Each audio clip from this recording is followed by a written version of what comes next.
Puji Tuhan, Shalom, selamat pagi Bapak Ibu yang terkasih. Kita mengucap syukur ya pagi ini kita bisa bangun dengan tubuh yang sehat dan tidak kurang suatu apapun, tentunya semua karena anugerah Tuhan. Hari ini firman Tuhan terambil dari Yakobus pasal yang pertama. Yakobus pasal yang pertama, ayat yang ke-13 dan ayat yang ke-14. Yakobus 1 ayat 13 sampai ayat 15, saudara ya. Yakobus 1 ayat 13, apabila seorang dicobai, janganlah ia berkata, pencobaan ini datang dari Allah.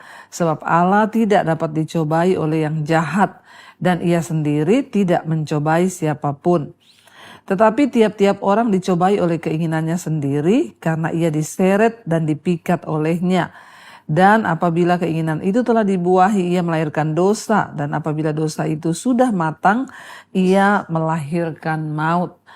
Saudara, dikatakan di sini bahwa apabila kita ini ya dicobai, janganlah kita berkata bahwa pencobaan ini datang dari Tuhan. Ya, sebab Tuhan itu tidak dapat dicobai oleh yang jahat. Dan ia sendiri tidak mencobai siapapun. Ya, tetapi tiap-tiap orang itu dicobai oleh keinginannya sendiri karena ia diseret dan dipikat olehnya.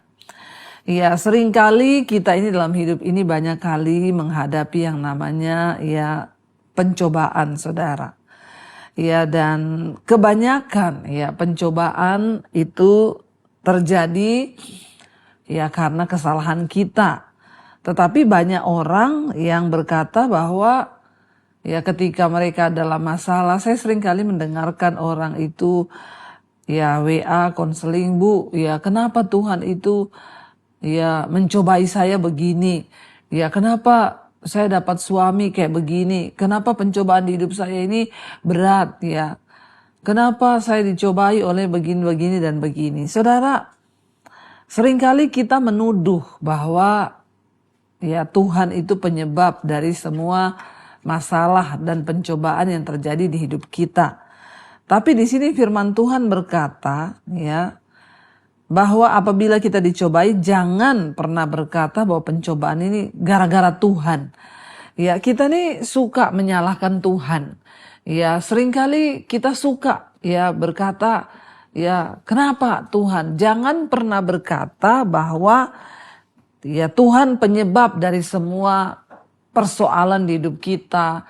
Tuhan penyebab. Sebaliknya saudara, ketika kita ini sedang dicobai atau dalam pencobaan, ya berdoa. Yang pertama adalah kita koreksi diri dulu. Ya kira-kira kenapa ya kok saya itu dalam rumah tangga kok pencobaannya begini. Ya aduh kenapa suami saya begini. Apakah dulu ketika saya menikah itu saya tidak melibatkan Tuhan, ya sehingga saya mungkin salah memilih. Tapi bukan berarti ketika salah pilih kita terus ya bercerai. Enggak, saudara ya, kita harus berdoa dan bayar harga. Atau ketika kita salah ambil keputusan dalam bisnis lalu kita ditipu orang. Ya banyak orang juga berkata, kenapa Bu? Kenapa Tuhan biarkan saya ditipu? Ya, seolah-olah ketika kita ini menuduh Tuhan mencobai kita, ya kita melemparkan kesalahan itu di pihak Tuhan. Padahal Tuhan itu tidak pernah melakukan yang jahat. Karena firman Tuhan berkata, rancanganku itu bagimu itu rancangan ya kebaikan dan bukan rancangan kecelakaan. Sebab aku akan memberikan padamu hari depan yang penuh harapan. Tapi seolah-olah ketika hidup kita tuh tidak mengalami yang baik, kita jatuh dalam persoalan, kita cepat-cepat langsung menuduh Tuhan. Tuhan itu tidak dicobai oleh yang jahat. Karena memang dia tidak berbuat kejahatan. Ketika kita mengalami pencobaan, Alkitab berkata bahwa tiap-tiap orang itu dicobai oleh karena keinginannya sendiri. Ya karena kesalahan kita sendiri, karena kebodohan kita sendiri. Memulai pernikahan tidak berdoa, memulai bisnis tidak minta tuntunan Tuhan, kita melangkah dengan kemauan kita sendiri, lalu akhirnya kita salah jalan dan masalah datang, lalu kita menuduh Tuhan. Ya, namun kabar baiknya saudara, kalaupun kita sudah salah melangkah hari-hari ini, datanglah pada Tuhan. Jangan terus menuduh Tuhan itu jahat, Tuhan penyebab dari masalah kita. Tetapi mari kita duduk di kaki Tuhan dan berkata, Tuhan, aku minta ampun. Ya, ampuni saya Tuhan kalau semua masalah yang datang di hidup saya ini gara-gara kesalahan saya sendiri.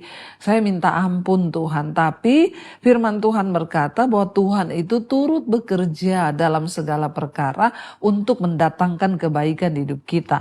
Walaupun itu pencobaan, sesuatu yang tidak enak, kalau kita berserah kepada Tuhan, maka kita bisa mengerti kehendak Tuhan di balik pencobaan itu, lalu kita bisa berespon dengan benar, bertobat dan memohon ya campur tangan Tuhan di hidup kita. Ya, seperti ada kesaksian yang dikirim di mesbah doa. Aduh, saya itu menderita stres, depresi, saya jauh dari Tuhan, saya melakukan banyak dosa. Akhirnya di saat saya stres, depresi, ya menemukan ya mesbah doa, lalu mulai ikut, lalu mulai mengerti, oh ternyata tadinya juga menyalahkan Tuhan terus. Ya Tuhan, kenapa begini? Kenapa hidup saya begini? Kenapa? Kalau saya bilang itu orang-orang yang gak tahu diri, saudara ya. Udah hidup dalam dosa, jauh dari Tuhan, ada masalah, masih nuduh Tuhan jahat. Jadi saudara, mari kita belajar hari ini, ketika kita sedang ada dalam masalah, buang jauh-jauh dari pikiran kita bahwa ini gara-gara Tuhan. Ya, karena rancangan Tuhan bagi kita itu rancangan kebaikan, rancangan damai sejahtera, dan bukan rancangan kecelakaan. Allah tidak dicobai oleh yang jahat, tetapi kita dicobai karena keinginan kita sendiri, karena kebodohan kita sendiri, karena kelalaian kita sendiri. Jadi kalau hari ini kita sedang dicobai, jangan pernah menyalahkan Tuhan, tapi berkatalah kepada Tuhan, Tuhan ampuni aku mau bertobat. Dan tolong beri kekuatan menjalani ini semua, dan Tuhan turut bekerja untuk mendatangkan kebaikan. Karena itu saudara, syukuri apapun persoalanmu hari ini, kita tahu bahwa di hari-hari terakhir kita sedang dimurnikan untuk kita boleh menjadi orang-orang yang kuat, yang tangguh, dan ketika Tuhan datang kali yang kedua, kita didapati berkenan di hadapan Tuhan.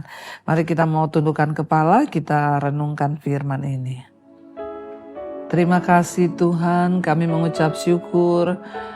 Walaupun hari ini mungkin kami sedang mengalami pencobaan atau sesuatu yang rasanya tidak enak, namun kami tidak akan pernah menyalahkan Tuhan. Karena kami tahu Tuhan turut bekerja untuk mendatangkan kebaikan di hidup kami. Bahkan kami ada hari ini semua karena kebaikan Tuhan dalam hidup kami. Mari kita mulaikan pujian ini saudara menjadi pengakuan kita di hadapan Tuhan. Katakan bersama dari hati kita. Aku ada hari ini karena Tuhan baik dan teramat baik bagiku. Semua yang kami alami, semua yang ku alami, bersamamu ku lewati. Indahnya kasih Tuhan seperti pelangi. Sehabis hujan, lebih lagi saudara katakan, aku ada hari ini karena Tuhan baik dan teramat baik bagiku. Bahkan semua yang kami alami Tuhan, yang ku alami, bersamamu ku lewati. Indahnya kasih Tuhan seperti pelangi. Sehabis hujan, sehabis hujan. Oh, terima kasih Tuhan. Kami bisa melewati hari-hari kami karena Tuhan baik. Tidak ada satupun rancangan Tuhan yang jahat atas hidup kami, karena Engkau tidak pernah merancangkan kecelakaan di dalam hidup kami, tapi kebaikan dan damai sejahtera, bahkan masa depan yang penuh dengan pengharapan. Ampuni kami Tuhan, kalau pernah kami menuduh pencobaan ini datang dari Tuhan. Kami tahu hari ini bahwa Tuhan tidak dapat dicobai oleh yang jahat, tetapi semua yang terjadi pasti karena kesalahan kami, karena keinginan kami sendiri. Kalaupun itu memang Tuhan izinkan menjadi ujian bagi kami, mampukan kami melewatinya Tuhan sebagai ujian iman, agar hidup kami, agar iman kami semakin kuat dan bertumbuh di hadapan Tuhan. Berkati setiap anak-anak-Mu yang bangun pagi hari ini mencari wajah-Mu, mereka yang bersekolah Tuhan sertai, yang bekerja Tuhan juga menyertai, yang ada di kantor, di rumah, di perjalanan, biarlah penyertaan Tuhan sempurna. Biar sepanjang hari ini menjadi hari damai sejahtera, menjadi hari berkat bagi kami, agar kami dapat melewatinya bersama dengan Tuhan. Kami perkatakan Tuhan, hari ini adalah hari yang baik. Segala persoalan kami tahu Tuhan turut bekerja mendatangkan kebaikan. Berkati setiap mereka yang terbaring sakit, Engkau sembuhkan. Yang beban berat, Engkau beri pemulihannya Bapa. Kami percaya berkat Tuhan juga tercurah buat bangsa dan negara kami Indonesia. Terus lawat bangsa ini Tuhan, supaya hujan pertobatan tercurah. Terima kasih Bapa, berkati yang berulang tahun, umur panjang di tangan kanan, kekayaan hormat di tangan kiri. Bahkan apapun yang jadi pergumulan kami, Tuhan turut bekerja mendatangkan kebaikan. Mari kita berdoa. Bapa kami, Saudara, Bapa kami yang dalam sorga, dikuduskanlah nama-Mu, datanglah kerajaan-Mu, jadilah kehendak-Mu di bumi seperti di sorga. Berikanlah kami pada hari ini makanan kami yang secukupnya, dan ampuni kami akan kesalahan kami, seperti kami pun mengampuni orang yang bersalah kepada kami. Janganlah membawa kami dalam pencobaan, tapi lepaskanlah kami daripada yang jahat, karena Engkaulah yang punya kuasa, kerajaan dan kuasa dari sampai selama-lamanya. Di dalam nama Tuhan Yesus, yang percaya diberkati Tuhan, mari buka hati dan tanganmu, terimalah kiranya berkat, rahmat, anugerah dari Allah Bapa, cinta kasih Tuhan Yesus Kristus, penyertaan Allah Roh Kudus turun atas hidup kita semua mulai hari ini, bahkan sampai kali yang kedua. Tuhan Yesus datang kembali menjemput setiap kita, dan nama kita tercatat di dalam kitab kehidupan. Dalam nama Tuhan Yesus yang percaya diberkati, katakan bersama, amin, amin, amin. Tuhan Yesus memberkati. Shalom dan Immanuel, saudara.